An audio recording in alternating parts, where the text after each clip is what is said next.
Quem leu o boletim hoje viu que alguma coisa está diferente. Eu vou pregar de novo o mesmo sermão domingo passado, é estranho, né?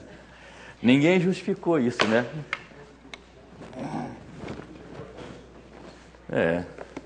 Esse sermão que está aqui, o Reino Abel, eu preguei domingo passado. Hoje é o Reino Maurício, se não me engano. Mas eu percebi isso aí. Eu vou pregar de novo o mesmo sermão, né? Bom dia, meus caros. Bom dia. Sejam todos bem-vindos. Vocês estão aqui. Acho que estão sendo também na internet, né? Nossos internautas aí, sejam bem-vindos. Eu distribuí alguns textos aí para serem lidos, que eram muitos textos, era difícil para a gente ler sozinho. Mas pode ser que depois terminou a lição eu não pedi todos os textos. Pode acontecer isso, tá vendo? O tempo não dá. Só as mesas que não pegaram o texto, né? Hoje erraram a Monte Sião errou uma pergunta, é? Não soube. Eu também achei estranho, que eu acho dizer que... Sabe que eu achei que fosse tumim e... duas palavras que fala quando falava a Deus, eram duas palavras, né? Mas não era aquilo que eu pensei que fosse também, não. Mas também... Mas eu lembrei da divindade, mas eu achei que não seria... Significa até a classe Monte Sião também pode errar.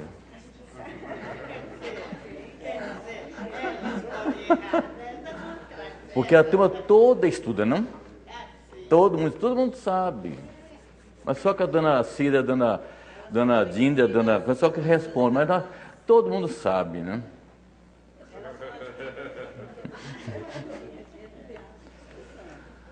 Nosso Pai, agradecemos por esta manhã, mais uma vez pedindo a Tua bênção, a Tua iluminação, a Tua ajuda, a Tua autoridade para apresentar a Tua palavra e que ela seja própria, edificante e construtiva para a nossa vida. Em nome de Jesus. Amém. A nossa lição hoje é o Senhor Jesus voltará. Na linguagem dos adventistas, Jesus está voltando. Aliás, eu gosto dessa expressão, viu? Porque, na verdade, tudo quanto na Bíblia fala dos sinais da volta de Cristo já está acontecendo. Eu não sei se há algum mais para acontecer. Tem algum visitante na minha classe? Chegou um casal aí a visita? Vocês são visitas? Que bom. Como? Faz muito tempo que a gente não vem, só isso. Ah, é? Sejam bem-vindos, viu? Como é o seu nome, o nome do chefe? Hã? Antônio e? Kelly e? Letícia. Tem mais visitante, já foi apresentado. Ah, Maria Alice está visitando a nossa classe hoje. Estou contente de ver algumas pessoas jovens aqui, né? Que é uma classe de 50 anos em diante, mas as pessoas gostam, às vezes, quer ficar aqui, né? Sejam bem-vindos. Aliás, 50 aqui só é o que tem, todo mundo tem menos de 50 aqui, né? A volta de Cristo. O texto nosso básico é 2 Tessalonicenses, capítulo 1. São 12 versículos.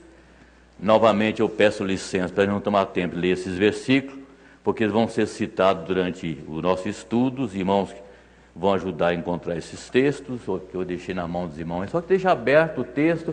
Quando eu pedir o texto, leia em seguida, tá certo? Porque demorou um pouquinho, vamos pedir que o outro leia, né? O Senhor Jesus voltará. É o nosso título da nossa lição de hoje. E você sabe que a volta de Cristo é o primeiro fato escatológico que vai acontecer a qualquer hora. E se qualquer hora, pode levar anos, né? Pode levar milênios.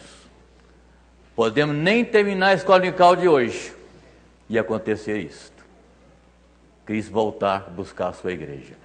Porque, na verdade, os sinais que a Bíblia fala que iriam acontecer com o prenúncio da volta de Jesus, já aconteceram. Por isso que os adventistas criaram esse slogan: Jesus está voltando. E o texto de hoje, nossa lição, é: o Senhor Jesus voltará. Esta lição de hoje, quem lê a lição deve perceber que ela tem muito a ver com a lição de número 5, que eu dei aqui há 15 dias atrás. Naquela ocasião nós estudamos a igreja é a comunidade da esperança. A comunidade da esperança. Vou fazer aqui um parênteses, que agradecer a dona Deolinda, que mandou a assinatura do cenáculo. Obrigado, dona Deolinda. Não é a primeira vez, não. É que suspenderam um tempo aí, ela foi lá, deu um bravo lá, semana a moça me ligou e disse, a dona Deolinda brigou aqui comigo, ela pagou e não mandei. Então, tá mandando aí o segundo. Obrigado, viu? A gente usa muito essa revista lá. Obrigado. Fazendo aqui publicamente nosso agradecimento. A igreja é a comunidade de esperança. E naquela ocasião, nós estudamos a respeito da situação dos mortos na vinda de Jesus. A igreja em Tessalônica, ela não compreendia, nos dava a entender, alguns assuntos escatológicos. E não sabe o que significa assunto escatológico? As coisas vão acontecer no futuro, né? No final das coisas. Então, a igreja, parece a igreja de Tessalônica, não estava compreendendo bem alguns assuntos escatológicos, coisas do futuro, que era o que nós estudamos naquele dia, a situação dos mortos, a situação dos crentes que morreram antes da segunda vinda de Cristo. Quanto aos mortos, eles não criam, porque era a ideia corrente da época, eles não criam na existência após a morte. E a respeito dos crentes que morreram antes de Cristo voltar, eles estavam naquela expectativa. Alguns estavam preocupados porque os parentes tinham morrido, e como falava tanto que a volta de Cristo era maravilhosa, bonita, gloriosa, Cristo voltaria no seu verdadeiro corpo, não é isto? E alguém dizia, que pena, meu pai já morreu, minha esposa morreu, meu irmão já morreu, e não vão participar disso. Paulo disse, você não pode ser ignorante não, como os demais, porque quando Cristo voltar, os mortos ressuscitarão primeiro, depois nós, os vivos, seremos transformados e encontrar com o Senhor nos ares. Então, a ideia de que os mortos não ia haver a volta de Jesus, Paulo diz, não é assim não, os mortos vão ressuscitar antes de nós sermos transformados. Note bem, há duas coisas aqui. Primeiro, que os mortos ressuscitariam primeiro, depois nós, diziam eles. O que significa isto? Que eles entendiam que a volta de Cristo seria imediatamente. Nós, os vivos. Referia-se a Paulo e a outras pessoas que viviam naquela época, naquela geração. Então havia o tempo em que Jesus iria voltar. Eles achavam que a volta de Cristo seria imediata. Chegou até um ponto que as pessoas não trabalhavam mais, achavam que vinha tão rápido a volta de Jesus, para que eu tenho lá 1 milhão guardado, eu vou comer esse dinheiro, vou trabalhar mais nada, fazer mais nada, Cristo vai voltar nessa época, logo, para que eu vou juntar mais dinheiro? Então Paulo diz, não é assim não, vigie a volta de Jesus, trabalhando e vigiando, e porque quem não trabalha, não coma, quem não trabalha, não coma. Então tem muita gente que iria ficar não comer, né? Nesse mundo nosso hoje. Então parece que as dúvidas que ele falou no primeiro capítulo, na primeira carta, persistiram. E Paulo teve que voltar ao assunto na segunda carta. Por isso a segunda carta aos Tessalonicenses, nós vamos começar hoje o estudo dela. Ela tem 3 propósitos. Primeiro, orientar-nos acerca, novamente, agora mais acentuadamente, da segunda vinda de Cristo. Ele vai voltar, você crê nisto? Ele vai voltar. É bom lembrar disto. A qualquer hora, Cristo vai voltar. Segundo, a segunda carta aos Tessalonicenses tem como responsabilidade esclarecer sobre algum dos sinais que precederão a segunda vinda de Cristo. Cita aqui alguns deles, daqui a pouco vamos citar. Terceiro, é exortar-nos que aguardemos a volta de Cristo vigilantes, mas trabalhando enquanto isto, normalmente. A ênfase da carta, a segunda carta aos Tessalonicenses, é a vigilância que consiste especialmente na observação de cada dia dos sinais que a Bíblia nos dá e nos preparar devidamente para o encontro com o Senhor. E lá no livro de João, de Apocalipse, Jesus diz: eu venho sem demora, guarda o que tens, para que ninguém tome a tua coroa. Eu venho sem demora. O apóstolo João, na sua epístola, o mesmo apóstolo João que escreveu Apocalipse, escreveu as epístolas, escreveu o Evangelho de João, ele disse: irmãos, já é a última hora. Naquela ocasião, já passaram 2000 anos, já é a última hora. Nós temos que viver cada dia, de trabalhar como se fôssemos viver eternamente, e viver e vigiar como se Cristo voltasse hoje. Significa que nós temos que estar preparados todo instante, porque a hora em que não pensais, eu não sei, eu guardo essa frase muito, é um versículo que mais me chama a atenção na Bíblia sobre a volta de Cristo, é essa: na hora em que não penseis, melhor dizendo, Cristo voltará. Qual é a hora do dia que você pensa que Ele vai voltar? O dia tem 24 horas, tem 12 horas no seu relógio. Qual seria essa hora do relógio, 12 horas, que você pensa que não vai voltar? A hora em que não penseis que vai voltar. Isso me chama a atenção. Porque essa ideia que é voltar quando você está na igreja é só vontade sua, que aqui você está mais crente, né? Mas não vai nada não, viu? Ele vai voltar a hora que nós não pensamos. Eu não sei qual é essa hora, gente. Imagina. Há um relógio lá, eu li há pouco tempo atrás, lá num daqueles, nunca fui na Alemanha, né? Mas na cidade da Alemanha, não sei qual delas lá, há um relógio muito grande, mas que o mostrador do relógio é uma coisa imensa. E é vista a grande distância, numa torre muito alta. E lá estão as 12 horas, e embaixo está escrito: numa das 12 horas desse relógio, Jesus vai voltar.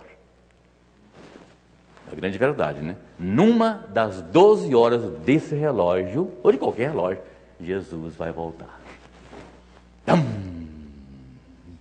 A trombeta soará. A Bíblia diz isto. Por isso que a Bíblia diz que Jesus voltará com alaridos. Vai ser um barulho, a trombeta tocando, e Jesus vindo naquele cortejo com todos os anjos, com todos os santos. Eu não venho aqui não. E nós então seremos arrebatados, nós, aí eu imaginando que vai com o Paulo, né? Os vivos serão arrebatados, os mortos ressuscitarão, os vivos serão arrebatados, a encontrar com o Senhor aonde? Nas nuvens. Ele não vem aqui. Mas depois que ele pegar essa igreja, levar para cima, para o céu, para o arrebol do Cordeiro, ele vai voltar com ela toda a igreja para aqui, reinar nesse mundo por 1000 anos. Eu sou pré-milenista, viu, gente? Falei agora há pouco da Angelzinha, não sei o que ela é, mas essa lição agora vai descobrir quem é milenista, quem é pós-milenista, quem é antimilenista, essa coisa toda. Ele vai voltar com a sua igreja, reinar aqui por 1000 anos. E a sede do governo não vai ser em Brasília, não vai ser em Washington, não vai ser em Berlim, vai ser Jerusalém. Está na sua Bíblia isso, viu? Está na sua Bíblia. Eu comecei a me empolgar nesse assunto. Então é bom que o crente esteja a par das coisas que estão acontecendo em nosso lado todo dia, que nos envolvem, e das coisas que vão acontecer, que são sinais de que o fim está próximo. Essa igreja, os irmãos mais tempo aqui, devem se lembrar que eu pregava muitos à volta de Cristo. Meus sermões sempre conteve 2 mensagens. Primeiro, para a igreja. De repente não tinha nenhuma pessoa descrente aqui, só as pessoas crentes. Eu pregava um sermão de evangelização para a igreja, embora muitas vezes a igreja precise ser evangelizada, viu? para relembrar.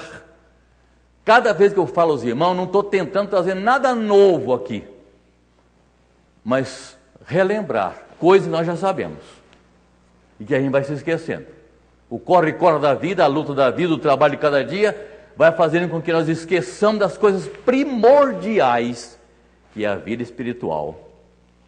Todas as demais coisas são secundárias. Nós temos que estar em dia, porque o dia que a trombeta soar, o sétimo anjo vai tocar a trombeta, a última trombeta de Deus. É o único som que simultaneamente o mundo inteiro vai ouvir, inclusive os mortos. A trombeta soará, os mortos ressuscitarão. Vai ser bom, né? A gente ver os parentes da gente embora, né? Mas é tão rápido, não? Imagine ver meus pais, meus 7 irmãos que já morreram. Ver aquele de seu filho, as pessoas nossas que já morreram. A gente vai ter tempo de vê-los por um instante só, né? E depois, eu estou pensando assim, que a Bíblia dá essa ideia, né? Só que a Bíblia diz que é num relâmpago, como relâmpago sai do Oriente ao Ocidente, como num piscar de olhos vai acontecer isso. Ai, me emocionei. Não. Pode fazer, minha irmã. Desculpa. Brincadeira. Hoje não está da alta aqui, eu vou cobrar na verdade. Jesus arrebata e o senhor falou que aí ele volta com a igreja. É isso. E aí durante 1000 anos... Vai governar o mundo. Durante 1000 anos vai haver, assim... Conversão. Vai haver conversão? Vai haver conversão. Possivelmente sim. A Bíblia não deixa muito claro sobre isso, não. Mas vai reinar. Naquele tempo que a Bíblia diz lá em Isaías, que os instrumentos de guerra vão ser transformados em instrumentos de agricultura, né? Esses canhões enormes vão transformar tudo em foices e material para construção de lavoura. O leão comerá palha como o boi, né? Você não vai comer os animais carnívoros vão pastar como os bois. A criança tocará a mão na toca da serpente, ela não vai lhe morder. Isso está lá em Isaías. Agora, eu sou premilenista. O amilenista diz que tudo isso é figurado. E ele encontra base dentro da Bíblia, se quiser provar. Eu quero dizer o seguinte, que eu sou milenista, isso não vai impedir que você seja amilenista ou pós-milenista. Isso não atrapalha a nossa vida cristã. Isso é um modo de pensar a respeito das coisas escatológicas. Eu encontro base na Bíblia. Naquele período em que Cristo vai voltar, a igreja vai ser arrebatada, a igreja vai subir para o céu com Jesus, vai haver que no mundo chamada grande tribulação, que de acordo com Daniel são 7 tempos, entendemos que são 7 anos, naquele período de sofrimento como nunca houve no mundo, diz a Bíblia. Daqui a pouco vamos ler esses textos. Sofrimento como nunca houve no mundo antes, que as pessoas pedirão a espada, pega a espada e me mate por favor, que eu não aguento mais. Ninguém vai lhe matar. Pede que os montes caiam sobre eles, os montes não caiam. Está aqui na Bíblia, eu vou ler daqui a pouco uns textos desse aqui, do céu pente não dá tempo. Outro dia eu falei uma coisa, eu senti alguém disse, dá uma aula sobre isso. Eu falei, não vou dar aula sobre isso. E me jogou a lição na minha mão. Parece que é a predestinação. Eu tenho uma irmã testemunha de Jeová, e ela dizia para mim que vai haver conversão nessa época. Claro. É possivelmente sim, é como a grande tribulação. A Bíblia diz, na grande tribulação, o sofrimento vai ser tão grande que vai haver conversão em massa, principalmente do povo judeu. Agora, são coisas que a gente não pode também traduzir literalmente muitas vezes, tá certo? Agora, isso que é o grande problema do amilenista, meu filho, que é teólogo, fez teologia, ele está hoje fora do ministério, mas ele conhece dessa matéria profundamente. Ele disse que tudo isso é figurado. Nós já estamos vivendo o milênio. Que o diabo já está amarrado. Eu disse, está amarrado, a corda é muito comprida. Ele está fazendo desgraça por aí ainda? Porque eu entender que no tempo que for amarrado, o cabeça no tronco, igual o cavalo pastador. Ele não vai fazer nada contra as nações. Mas quando terminar os 1000 anos, sabe o que vai acontecer? Aí novamente ele vai ser solto e voltar a perseguir, fazer coisas absurdas. E o dia que ele regimentar todos está na Bíblia isso, gente. O dia que ele regimentar todos que ele conseguiu nesses anos todos, fazer contra Deus, vão fazer uma coluna de pessoas caminhando na largura do mundo para Jerusalém para combater contra Cristo. E aí então, diz a Bíblia, será fogo e enxofre do céu e consumirá a todos. Ei, beleza. Eu sou premilenista. Se não for assim, pode ser diferente, como a milenista fala. Desculpe beber água. Eu me empolguei demais. Vou parar a lição por aqui.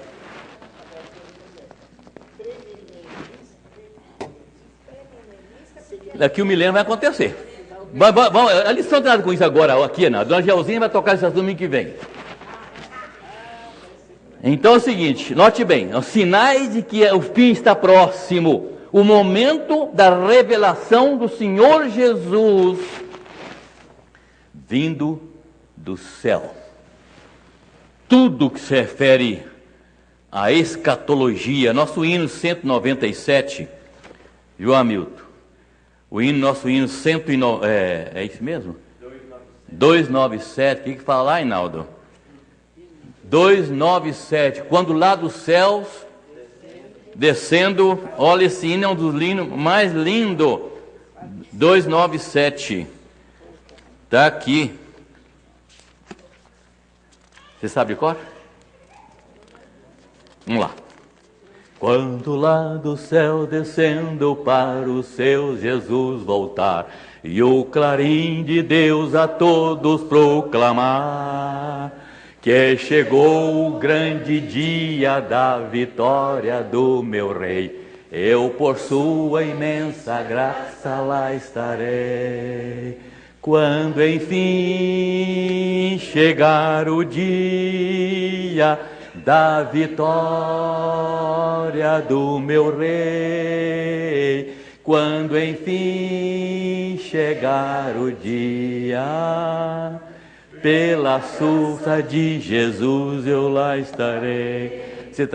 Você vai estar lá porque é presbiteriano, não é isto? Você vai estar lá porque você é membro da igreja, é isto? Você vai estar por quê? Pela graça de Jesus. Porque somos tão miseráveis, os piores miseráveis estão nesse mundo por aí. Mas um dia Jesus se escolheu para ser salvo e te salvou e morreu na cruz por isto.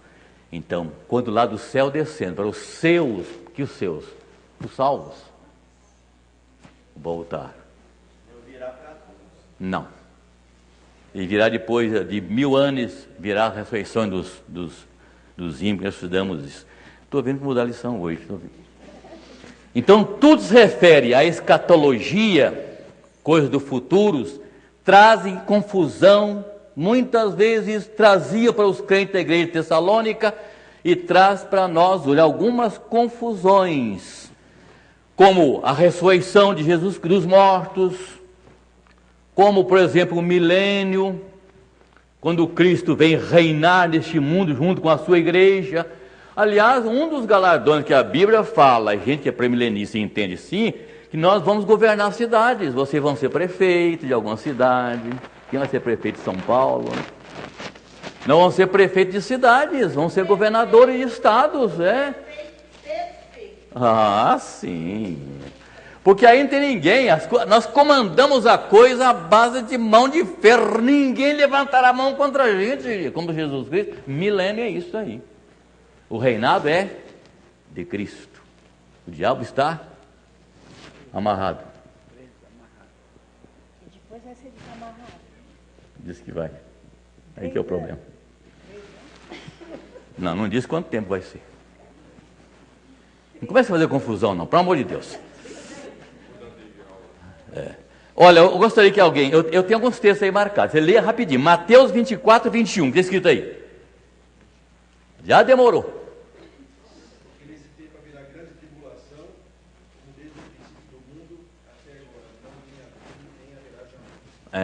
Aí, a grande tribulação que nunca houve, nem antes nem depois. Daniel 12, 1.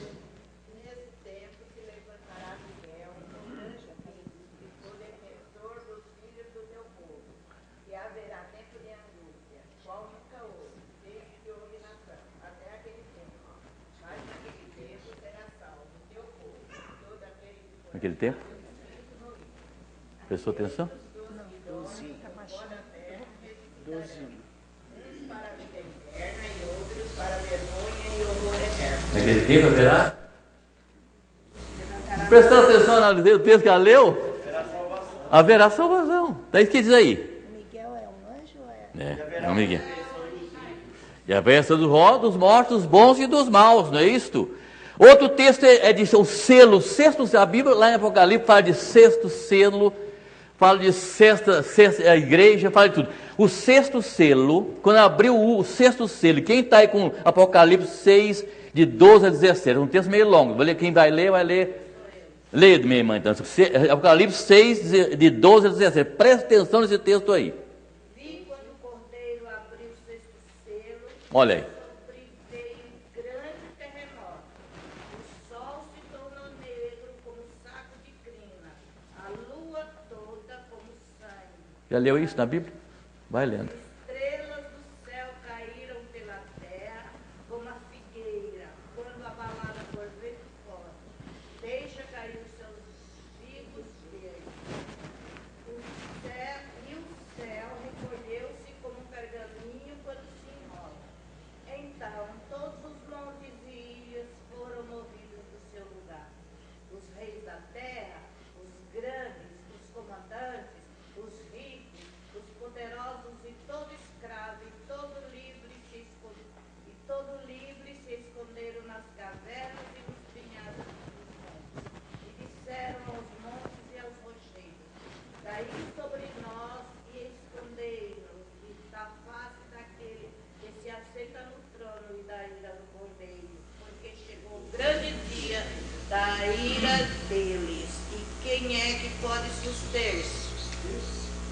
Hoje parece que Deus está ausente, né? Não está ligando para as coisas que estão acontecendo. Eu tenho aprendido uma coisa, cheguei um dia dessa semana, eu disse: Senhor, me ensina a orar. Eu não estou sabendo orar. Nós estamos com um problema sério, minha filha doente e minha esposa também. E eu tenho que ter orado muito, mas sofrido muito e orado muito.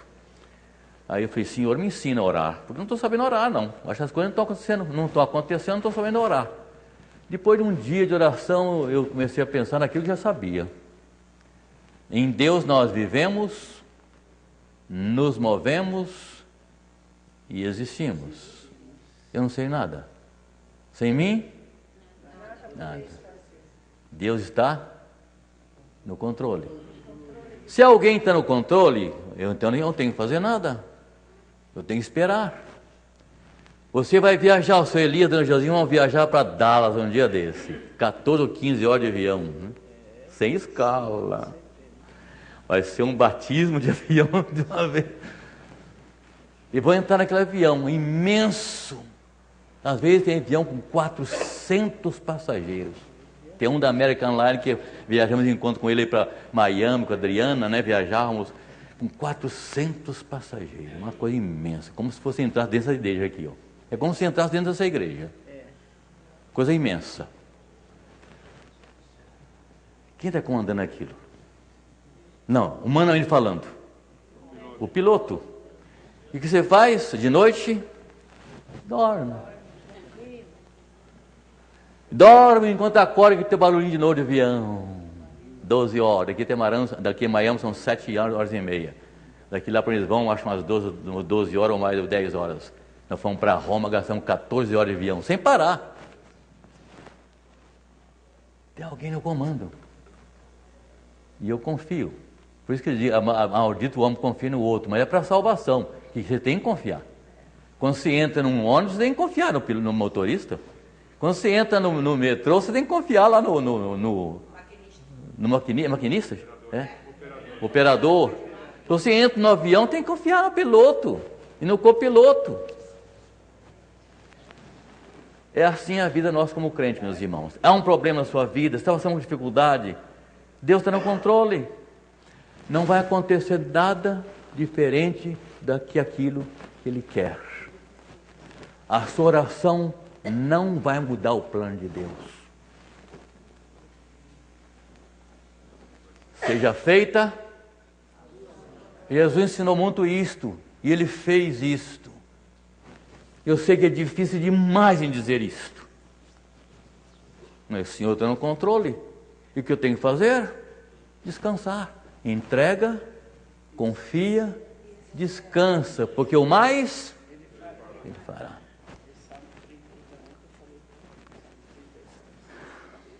Mas Paulo é interessante. Paulo começou na nossa lição de hoje, parece que houve uma síncope, né? O que é síncope? Quem sabe de música sabe o que é isso. A música vai ver para a música, né? Paulo parou a história e foi falar sobre gratidão. E eu não deixei de ir para trás esse assunto. Parece que até está meio deslocado aqui, de acordo com o assunto que ele ia falar. Então, Paulo começa a falar de gratidão. Antes de tudo, nesse capítulo, Paulo nos faz um parêntese para falar, ensinar-nos sobre gratidão. Princípio cristão, agradecer a Deus pelo sucesso espiritual dos crentes. Veja o que ele diz aqui no versículo 3 e 4. Capítulo 2 Tessalonicenses, capítulo 3, capítulo 1, versículo 3 e 4. Eu não estou meio perdido aqui, mas vou achar. Está aqui, ó. Eu estou em 1 Tessalonicenses, 2 Tessalonicenses. Irmãos, cumpre-nos dar sempre graças a Deus no tocante a vós outros, como é justo, pois a vossa fé cresce sobremaneira e o vosso mútuo amor de uns para com os outros vai aumentando, a tal ponto que nós mesmos nos gloriamos de vós nas igrejas de Deus, à vista da vossa constante fé, em todas as vossas perseguições e nas tribulações que suportais. Ele ensinou aqui antes, como que um introito da lição sobre a volta de Jesus Cristo, sobre o juízo de Deus. Ele começou a falar sobre gratidão. Devemos sempre incluir em nossas orações gratidão a Deus pela vida da nossa igreja, pela vida da igreja. Na primeira carta de Tessalonicenses, Paulo ele estava preocupado com os crentes, porque estavam havendo ali na igreja de Tessalônica alguns desvios doutrinários e outros tipos de problemas. E nessa segunda carta, ele agradece o crescimento espiritual dos irmãos de Tessalônica. Antes esse povo estava lá em dúvida, com problemas, agora esses problemas foram resolvidos. E ele queria falar da volta de Cristo, mas antes disso ele quis falar de gratidão. Alguma coisa faz parte do nosso princípio cristão, sermos gratos a Deus pelas coisas que Deus nos faz. Agradecer pela igreja. Você agradece pela sua igreja, um lugar onde você pode reunir. A igreja não é isso aqui, não. Isso aqui é um templo onde a igreja se reúne. Pela igreja, pelos seus irmãos. Nós temos que acostumar a fazer isso, agradecer pelos irmãos. Eu já disse que eu oro todos os dias pelos membros dessa igreja, pelo pastor, pela liderança da igreja. Todo dia, algumas vezes por dia, eu oro pela classe Monte Sião. Pelo privilégio de poder lecionar para os irmãos, junto com a dona Geusina. São coisas que nós temos que aprender a colocar. Paulo colocou aqui como que fosse uma coisa meio deslocado do assunto que ele queria tratar. Mas, irmãos, sejam agradecidos. Eu estou agradecendo porque, irmãos, aqueles problemas passados resolveram. E os irmãos estão agora buscando ao Senhor. Só então é que Paulo colocou na sua lição, em segundo lugar, Paulo fala aqui da volta de Cristo. Quem tem Eclesiastes 12, 14 aí pode ler. Às vezes alguns textos não estão, eu não distribuí. Então nós temos aqui o Hinaldo que lê na hora, ou quem achar a hora, a ler para a gente. Faz favor.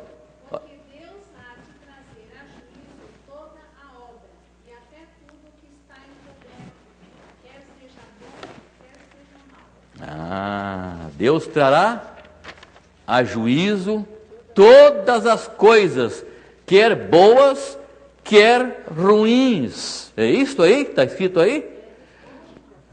Agora no mesmo capítulo nós estamos lendo, versículo 5, diz o quê?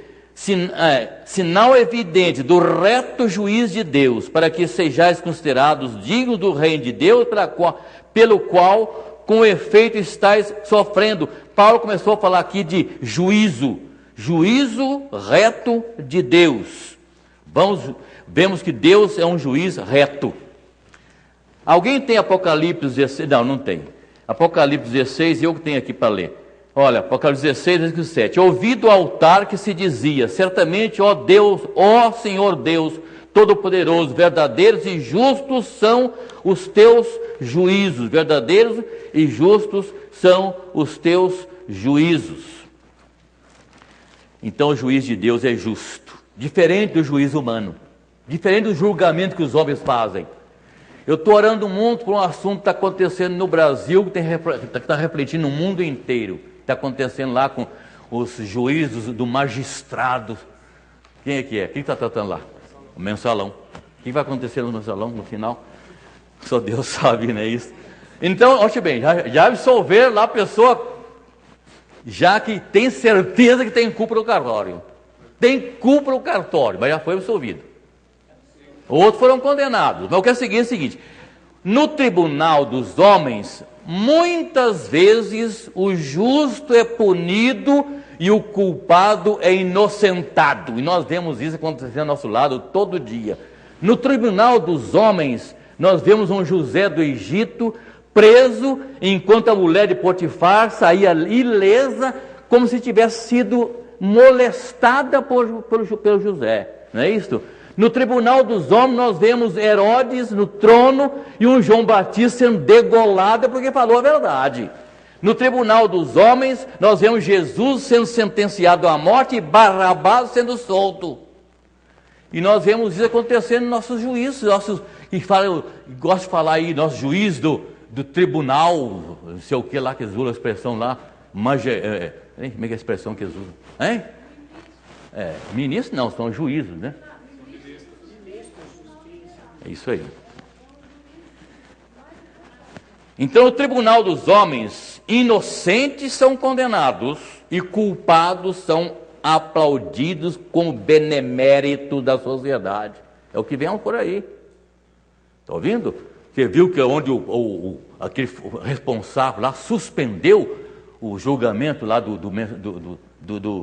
daquele lá que está sendo envolvido lá com muita coisa, esqueci o nome dele agora. Ninguém lembra? Cachoeira. Suspendeu. Parou tudo. Não será assim no tribunal de Deus. O juiz de vivos e mortos não tolera a injustiça. Ele não inocentará o culpado, nem culpará o inocente. O pai não leva a culpa do filho, nem o filho leva a culpa do pai. Cada um dará conta de si a Deus. Esse é o julgamento do nosso juiz de todos os tempos, o juiz de todas as nações, que é o nosso Deus. Ele tem autoridade para criar leis e julgar. Ele é o juiz de todos. Hebreus 12, 23. Quem tem esse texto?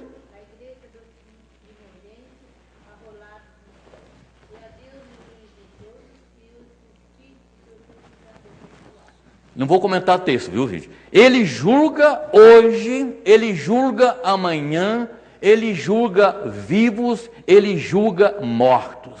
Ele é competente, o nosso juiz que é Deus, competente para julgar com justiça, porque ele nos conhece bem. Não depende de testemunha para dizer o que eu sou, ele me conhece. O que diz ao Salmo 139, 1 a 4?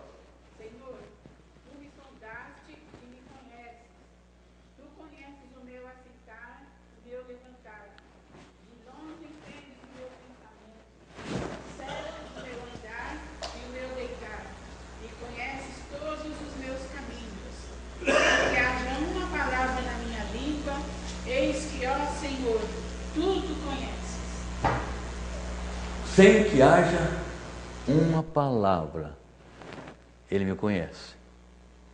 Esse é o juiz dos vivos e dos mortos, o juiz do qual Jesus está falando aqui nesse texto. No capítulo 2 de Romanos, eu gostaria que você abrisse, todo mundo agora abrir sua Bíblia em Romanos capítulo 2. A lição vai trazer aqui um assunto que eu queria, nós vamos ler esses versículos. No capítulo 2 de Romanos, Paulo resume o ensino acerca do juízo de Deus sobre os homens. E ele apresenta aqui na sua lição, que eu vou usar a sua lição que está aí na sua mão, 7 confirmações do juiz de Deus. A lição fala, portanto, nesse texto aqui, nesse Romanos capítulo 2, eu vou citando e você vai lendo.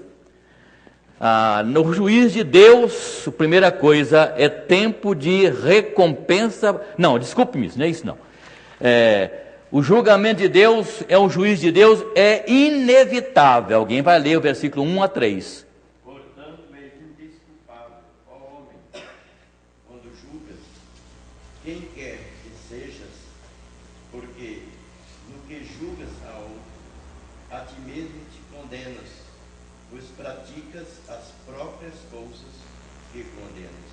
Segundo lugar, o juiz de Deus é segundo a verdade. Romanos 2:2. Bem sabemos que o juízo de Deus é segundo a verdade contra os que praticam tais coisas. O juiz de Deus é justo, 2:5. Mas segundo a sua dureza e o coração impetinente, acumulas contra ti mesmo ira para ti da ira e da revelação do justo juízo de Deus. Pode ler junto assim. O quarto, o juiz de Deus é individual e de acordo com o procedimento. Deus não julga essa pessoa por atacado, individualmente. 2:6.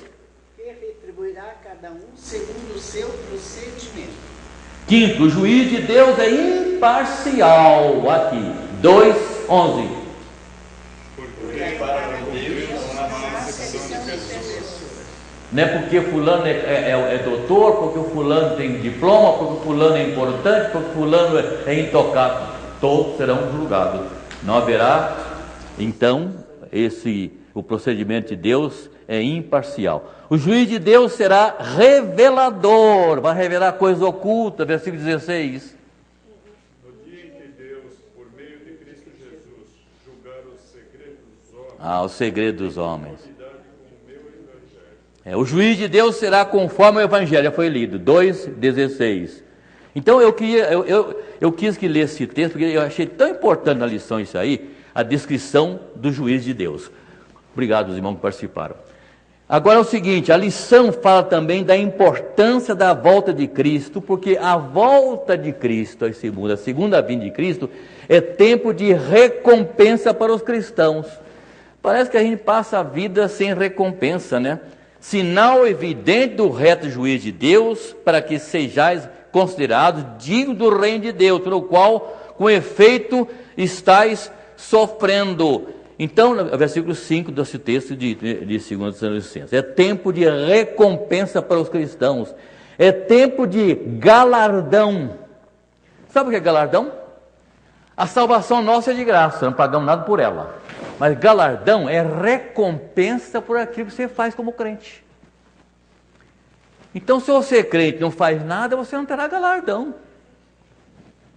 Não é o galardão que nos leva para o céu. Alguém foi salvo pela graça de Cristo, sem merecimento. Ele não fez nada, não supor, fez nada. Ele vai para o céu assim mesmo, sem galardão. Então, esse julgamento de Cristo, esse é tempo de recompensa para os cristãos.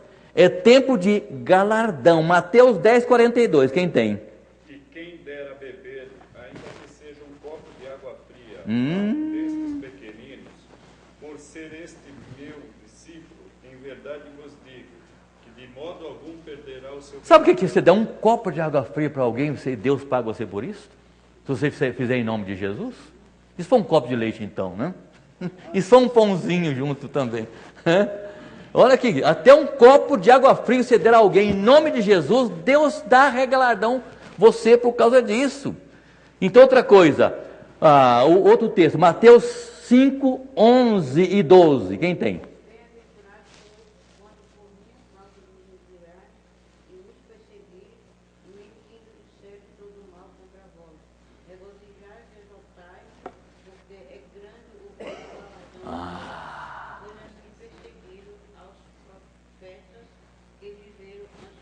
Você é um crente que sofre muito como crente, né? A Bíblia diz que os sofrimentos aqui não são para ser comparados com a glória eterna. Quanto mais você sofre aqui, mais glória você tem no céu. É recompensa pelos sofrimentos. E quem não tem sofrimento? Nós temos muito sofrimento como crente que nós não teríamos se não fôssemos crentes. Deus nos prova como crentes, vale a pena. E muitos desistem por causa disso, não é isso? Então é tempo de galardão. Deus nos concederá o galardão. O apóstolo João, lá em Apocalipse, eu quero que você volte a ler Apocalipse. Abra sua Bíblia em Apocalipse, nos primeiros capítulos, por favor. Está aberto já? Nos primeiros já sabia que eu ia citar isso? Sabia. Então é o seguinte, aí Apocalipse, ele registra as cartas que o Espírito Santo escreveu às 7 igrejas da Ásia Menor. E no fim de cada carta há uma expressão interessante, diz o seguinte: ao vencedor dar-lhe-ei. Aí vem, cada igreja recebeu um galardão diferente. Está aí em Apocalipse? Vamos ver qual foi a recompensa para a igreja de Éfeso, capítulo 2 de Apocalipse, versículo 7. Ao vencedor dar-lhe-ei que se alimente da árvore da vida. Olha aí. Que se encontra no paraíso de Deus. A igreja de Esmirna, 2, versículo 11. Quem tem ouvidos, ouça o que o Espírito diz às igrejas. E vencer não receberá o dano da segunda morte. A igreja de Pérgamo, 2,17. Quem tem ouvidos, ouça o que o Espírito diz às igrejas. Ao vencedor, dar-lhe-ei do maná escondido, bem como lhe darei uma pedrinha branca, e sobre essa pedrinha escrito um nome. Você pode receber uma pedrinha branca lá no céu, com meu nome, né? A igreja de Tiatira, 2,26. Ao vencedor que guardar até o fim as minhas obras, eu lhe darei autoridade sobre as nações. Olha aí que eu falei agora há pouco. Autoridade sobre as nações. Você vai governar. Vai ser prefeito de São Paulo. A igreja de Sardes, 3,5. O vencedor será investido de vestiduras brancas, e de modo nenhum apagarei o seu nome do livro da vida. A igreja de Filadélfia, 3,12. Ao vencedor faloei coluna no santuário do meu Deus, e daí jamais sairá. Gravarei também sobre ele o nome do meu Deus, o nome da cidade do meu Deus, a nova Jerusalém, que desce do céu, vinda da parte do meu Deus, e o meu novo nome. Um novo nome. A última igreja, Laodiceia, 3,21. Ao que vencer, lhe concederei que se assente comigo no meu trono, assim como eu venci e me assentei com meu Pai no céu. O que está falando aqui? De galardão. Recompensa. E note bem que aquelas 7 igrejas, algumas receberam censura séria de Jesus. Chegou até a dizer, como aquele sermão que eu preguei no passado. Jesus chegou e disse: eis, eu estou à porta e bato, se alguém abrir a porta, entrarei em sua casa, cearei com ele. Ele estava lá de fora da igreja. Ele estava batendo na porta da igreja de Laodiceia e pedindo para entrar. E se ele entrasse, ele faria a bênção. Então há vidas em que Jesus está de fora. Por isso as coisas estão correndo tudo mal com você, nos seus negócios e tudo. A família em que Jesus está do lado de fora, então entra problema dentro da família. A igreja em que Jesus está do lado de fora dela, portanto, as coisas não podem correr bem. Eu falei sobre isso domingo passado no sermão, né? Meus irmãos, significa que não se deve esperar recompensa dos homens. Eu não fui elogiado, o pastor não me agradeceu, fulano me agradeceu. Meus irmãos, o ser humano tem mente curta, ele esquece logo aquilo que você fez de bom. Estou ouvindo? Se você for cobrar da igreja ou de crente, das pessoas, aquilo, recompensa por aquilo que você fez, você vai ver uma pessoa infeliz a vida inteira.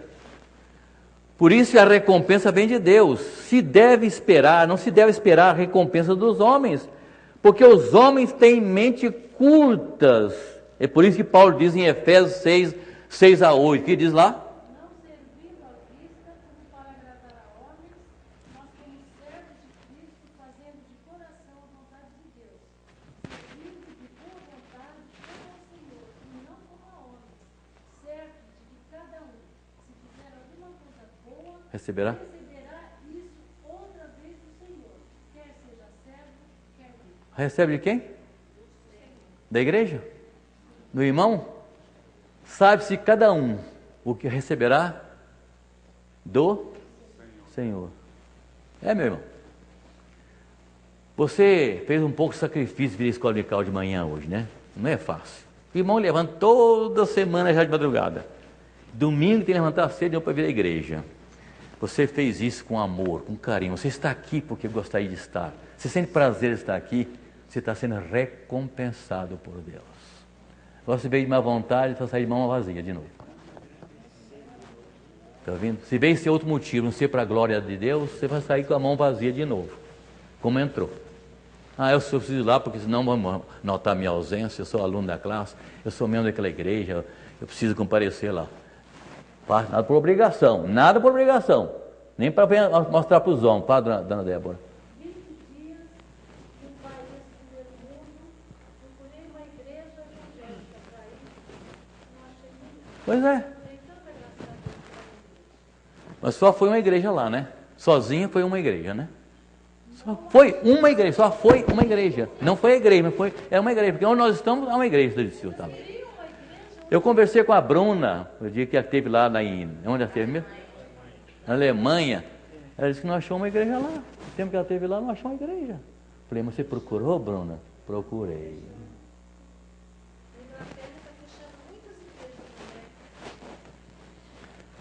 Você sabe que eu, de um dia para cá, do tempo para cá, eu já falei outro dia aqui, eu tenho orado, toda vez que eu oro a Deus, não são muitas vezes por dia, eu tenho orado pela igreja perseguida. Você está aqui, porta de vidro ali, os diáconos estão ali, ninguém vem atrapalhar você, mas há irmãos nossos que estão presos por causa do Evangelho. Há irmãos nossos recebendo chibatadas por causa do Evangelho. Há irmão nosso sendo sonegado a ele comprar qualquer coisa nos mercados, porque é crente. A igreja perseguida. A igreja perseguida. Irmãos nossos estão passando por isso. Você, com toda a regalia que você tem, muitas vezes se torna indiferente às coisas de Deus. Mas há irmãos nossos que, pela sua fé em Cristo, que não dobra diante das perseguições, não troca Jesus por nada, estão sofrendo horrores. Por isso que a carta de Apocalipse foi escrita, o livro de Apocalipse foi escrito para isso. A igreja foi escrita, o livro de Apocalipse foi escrito para a igreja perseguida. A igreja sofria as perseguições como alguns sofrendo hoje, as igrejas perseguidas pelo mundo afora, em alguns países aí.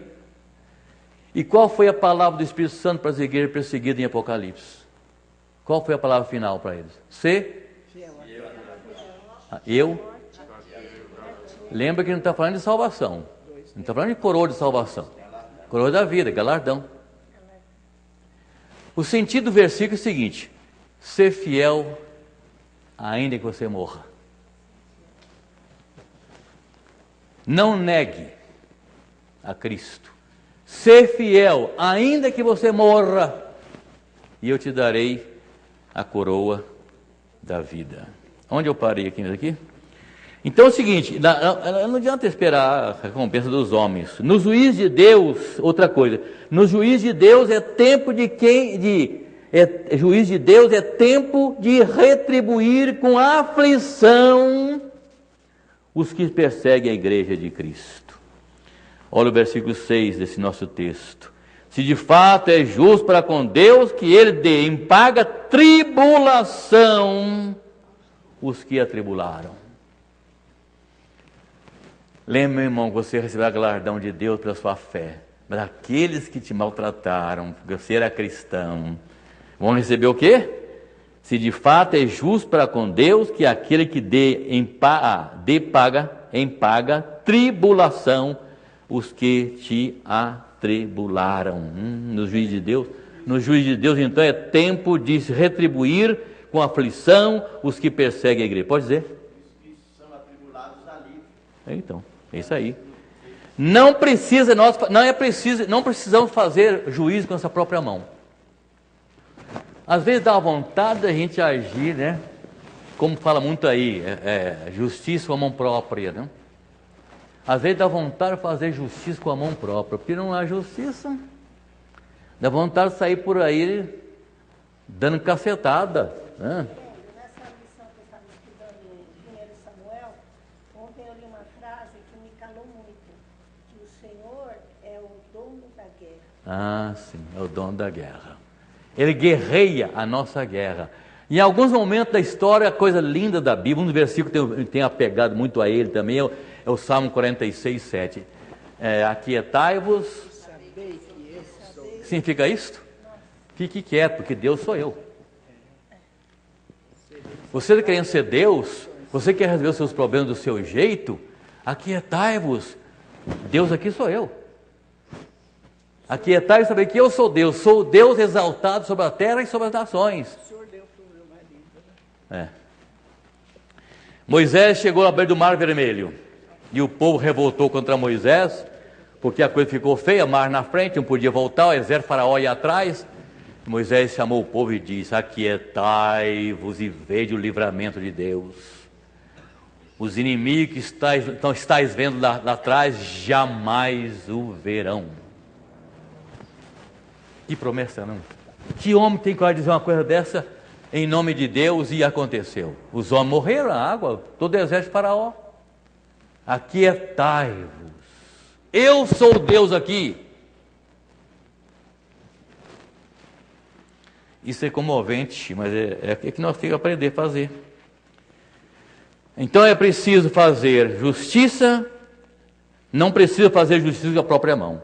A mim me pertence a vingança, eu retribuirei, diz o Senhor dos Exércitos. Alguém te maltratou, meu irmão? Deixe na mão de Deus. A única coisa que você podia fazer com essa pessoa é brigar com ela, quem sabe até lhe dar uns pescoção. Se tivesse coragem de fazer isso. Porque a coragem é fazer isso, a coragem de não fazer, né? E às vezes, diante de um problema, o mais fácil é arregaçar a manga e partir para a briga. Isso aí é uma vazão tremenda para o ego da gente. Mas aquele que resiste é o que? É o vencedor. O senhor falou bonito, a coragem é não fazer. É não fazer. É não fazer. Como cristão é não fazer, porque a vontade é fazer. Mas é a vontade da carne, a vontade do Espírito. Então é o seguinte, se Deus vai vingar, lembra o caso de Moisés? Quando Arão e Míriam, os próprios irmãos criticaram ele, porque ele estava namorando uma mulher de cor, uma cuxita. Era uma mulher de cor, negra. E eles estavam começando a fazer aquele tal de chamado de preconceito racial, né? O que Deus fez? Mandou uma lepra sobre Míriam. Então Moisés disse: não, senhor, não precisa disso não, eu até que relevo a coisa, não precisa ser assim não. Se fosse seu pai que fizesse isso, você ficaria quanto tempo castigado? Pois então ficará o tempo que eu determinei com lepra. Ficou leprosa por algum tempo, não sei, a Bíblia diz lá o cantinho, você queria. Até que ela fez arrependimento, Deus tirou a lepra. Por quê? O que Moisés podia fazer com o irmão mais velho? Dar-lhe uns tapas, não é isso? Repreender, um puxão de orelha. É muito simples. Quando Deus faz a coisa, é bem mais sério, viu? Por isso que a Bíblia diz, terrível coisa é o quê? Cair nas mãos do Deus vivo. Não brinque com a mão de Deus, meu irmão. Não brinque. Não brinque com a mão de Deus. Porque, daqueles que caem na mão de Deus. Agora, dos homens, podem me bater. Eu ficaria até feliz de dar uns tapas, né? Alguém que está me perseguindo, fazendo coisa errada comigo, não adiantaria isso. Ai, meu Deus. Como juiz de Deus dará a vida eterna aos cristãos, né? No juiz de Deus haverá a vida cristã para os cristãos. Note bem os versículos, alguém podia ler para mim que eu estou cansado de ler. Nosso texto aqui, 2 Tessalonicenses, capítulo 1, versículos 7 a 10. Quem pode ler isso aí? Presta atenção.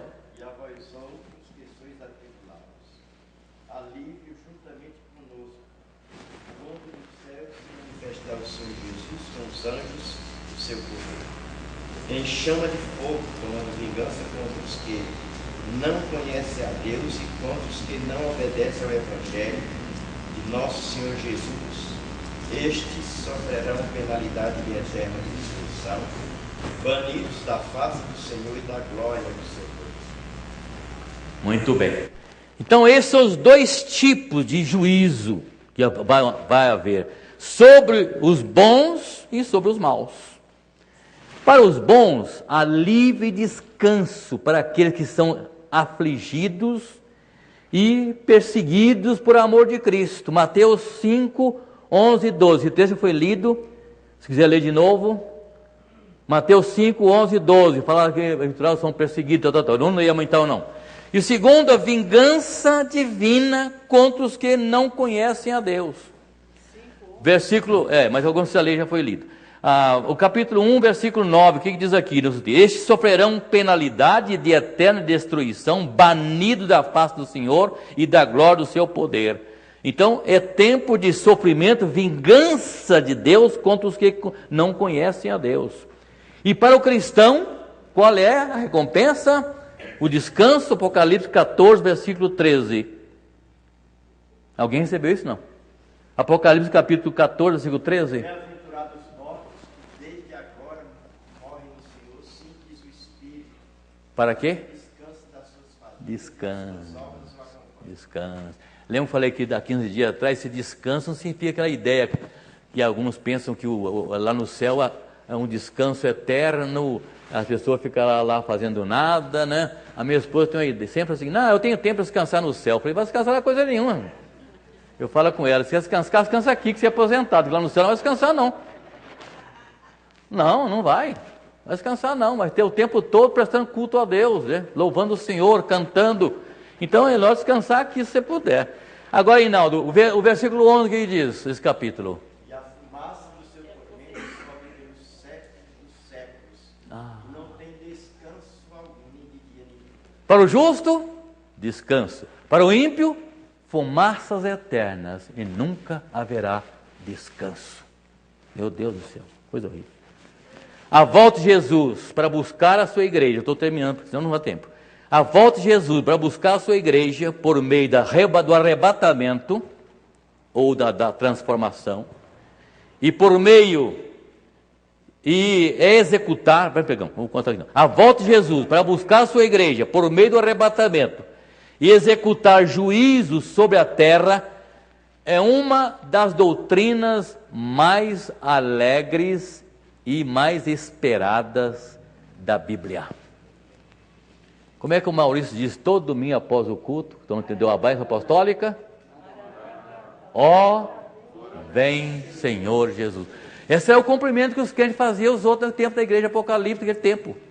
O irmão chegava e falava bom dia, boa tarde, dizia Maranata. Ó, vem Senhor Jesus. A resposta era esta. É o desejo que Cristo venha. É o desejo do crente, por isso é uma das coisas mais esperadas, uma das coisas mais desejadas, é a volta de Cristo. Sabe uma coisa? No Velho Testamento, guarde isso, hein? No Velho Testamento há 300 referências à vinda de Cristo, o nascimento de Jesus. Há 300 referências à primeira vinda de Jesus ao mundo. Mas há 500 referências à sua segunda vinda. Isso significa que os profetas falaram mais da volta de Cristo do que da vinda dele, do nascimento dele. Olha a coisa importante. E há na sua Bíblia 1845 vezes referência à volta de Cristo. 1845 vezes referência à volta de Cristo. De cada 10 capítulos do Novo Testamento, 7 fala da volta de Cristo. Então a coisa é importante, não? E às vezes passamos a semana inteira sem pensar nisso. Nós vivemos como se Cristo não voltasse. E lembra, meu irmão, que Ele voltará como juiz para recompensar os bons, para punir os maus. A nossa relação com Deus é pessoal. Por isso é muito sério isso aqui, muito sério mesmo. De cada 10 capítulos, já disse, né? Os apóstolos proclamaram essa verdade com toda a ansiedade de sua fé, de sua alma. E os apóstolos proclamaram a volta de Cristo como algo eminente. E outra coisa que é importante que Paulo fala aqui, é sempre dada a ênfase à necessidade de vigiarmos e orarmos. Veja o versículo aqui, 11 e 12, esse capítulo nós estamos lendo, 11 e 12. Por isso também nós cessamos de orar, não cessamos de orar por vós, para que o nosso Deus, vos torne digno de vocação e cumpra com poder todo o propósito da bondade e obra da fé, a fim de que o nome de nosso Senhor Jesus seja glorificado em vós e vós nele, segundo a graça de nosso Deus. Por aqui. Então, o que sobre isto? Cristo há de vir para julgar os vivos e os mortos. Wesley diz que o retorno de Jesus Cristo é a meta culminante de todo o trabalho que nós fazemos aqui com a igreja de Cristo. Agora, para encerrar, como ele virá? Sua lição fala aí. Ele virá em glória triunfal. Apocalipse 1, 12 a 18. Quem tem? Voltei-me para ver quem falava comigo. Presta atenção como Jesus vai vir. E voltando, vi 7 candeeiros de ouro. E no meio dos candeeiros, um semelhante a filho de homem, com vestes talares cingido à altura do peito, com um cinto de ouro. Como uma cinta de ouro. A sua cabeça e cabelos eram brancos como alvilã, como a neve, os olhos como chama de fogo, os pés semelhante ao bronze polido, como refinado numa fornalha, a voz como voz de muitas águas. Tinha na mão direita 7 estrelas, e da boca saía uma afiada espada de 2 gumes. O seu rosto brilhava como o sol na sua força. Quando o vi, caí a seus pés como morto. Porém ele pôs sobre mim a mão direita, dizendo: não temas, eu sou o primeiro e o último. E aquele que vive, estive morto, mas eis que estou vivo pelos séculos dos séculos, e tenho as chaves da morte e do inferno. É assim que Jesus vai voltar. O encontro seu com Jesus, ninguém nunca viu, a ser João por revelação. A visão dos glorificados. O Cristo glorificado. Ninguém nunca viu. Ninguém nunca viu. A glória é glória triunfal, né? Então aquela criança inerte na manjedoura, nenenzinho, o carpinteiro obscuro de Nazaré, o mestre expulso da sinagoga e das cidades, o prisioneiro, o crucificado, o servo sofredor, aquele que ninguém dava casa, ligava para ele ao vê-lo, vai voltar nessa manhã. Esplendor e glória. Não será aquele Cristo lá de Isaías, machucado, sangrando, batido, o Cristo do Mel Gibson, né? Nós vimos que realmente aquilo é muito mais do que aquilo que ele passou. Ele foi muito das nossas transgressões. Ele voltará como rei, como juiz, para nos julgar. Será visível, Apocalipse 1,7. Apocalipse 1,7. Virá com as nuvens e todo olho verá. Virá com as nuvens? Todo olho verá. Todo olho verá. E há um outro texto que diz até aquele rapaz que pegou a lança e procurou Jesus, vai vê-lo voltar. Será corporal, não como no seu nascimento. Jesus voltou, quando ele veio à terra, ele veio no seu corpo? Não. Como ele veio? Ele veio na terra. Como ele veio? O que a Bíblia fala sobre ele? O que João 1,14 fala? E o verbo? Não veio no corpo dele, não. Ele veio, o verbo se fez carne e habitou entre nós, cheio de graça e de verdade. Então Jesus veio encarnado. Nós não vimos o seu corpo, ninguém viu o seu corpo como realmente ele é. Agora esse corpo que daqui a pouco leu aí o presbítero, o amigo que leu, em glória, esse sim é o corpo de Jesus Cristo. Alguém podia ler rapidinho, o dia está acabando, mas 1 João capítulo 3, versículo 2. 1 João capítulo 3, versículo 2. Leia aí. Alguém tem esse texto? Não. 1 João capítulo 3, versículo 2. Agora somos filhos de Deus, e ainda não se manifestou o que haveremos de ser. Sabemos que, quando Ele se manifestar, seremos semelhantes a Ele, porque haveremos de vê-lo como Ele é. Não viu ainda. Ninguém viu Jesus como ele é. Um dia, nós não somos também o que devemos ser. Mas o que é nós vamos receber um dia que nós vamos ressuscitar? Corpo glorioso. Corpo glorioso. Nós vamos ser semelhantes. Jesus chegava e entrava na sala e dizia: fala ser corpo da tua casa, tá? Corpo glorioso. Então um dia nós teremos como Ele é. Não é verdade? Como é que o finalzinho do versículo diz? Seremos semelhantes a Ele. A Ele. Entendeu? Está aberto ainda. E assim como é, proveremos. 1 João 3, 2. Porque haveremos de ver como Ele é. Esse corpo glorioso é o corpo dele glorioso e voltará em glória. Mas será outra coisa, a vinda de Cristo será também repentina, numa hora em que não pensar. Ele virá com um cortejo, a Bíblia diz, um cortejo imenso. Ele virá sozinho. Ele virá com todos os anjos e todos os seus santos. Na igreja. Eu queria dar uma Na igreja. Deus está, né? Se nós não estivermos lá, nós estamos aqui para subir com Ele. Pode ser. Se voltar onde eu morrer, aqui o mais velho sou eu, 77 anos. E tudo indica que não vou durar muito tempo. Por a idade do meu pai.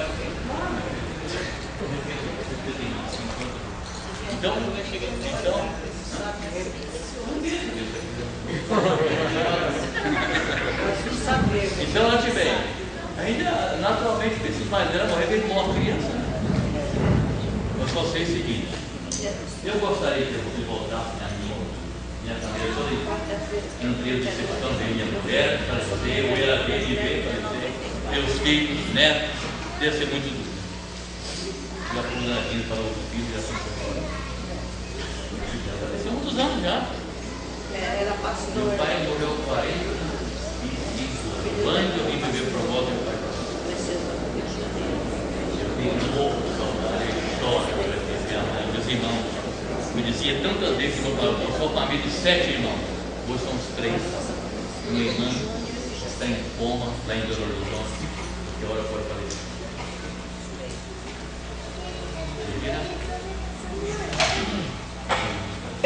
Eu gostaria, realmente, eu gostaria que isso acontecesse antes que a gente morresse.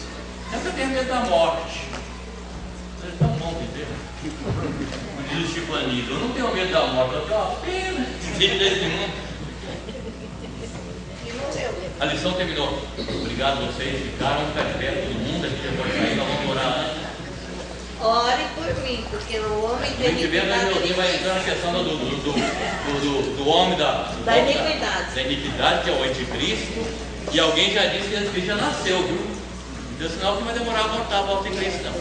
Alguém já disse que ele já nasceu. Alguém diz que é o Papa, outro diz que é o Lula, outro diz que é a Dilma, mas pode ser alguém. Diz que a Bíblia diz de onde saiu o anticristo? De onde saiu o anticristo? Lá em João diz, do nosso meio. Ele saiu do nosso meio porque não eram dos nossos. Porque se fosse dos nossos, ele ficaria conosco. Então alguém que já participou de igreja, viveu na igreja, como um crente, é o anticristo. Eu acho interessante, pastor, que ontem o meu genro falou para mim.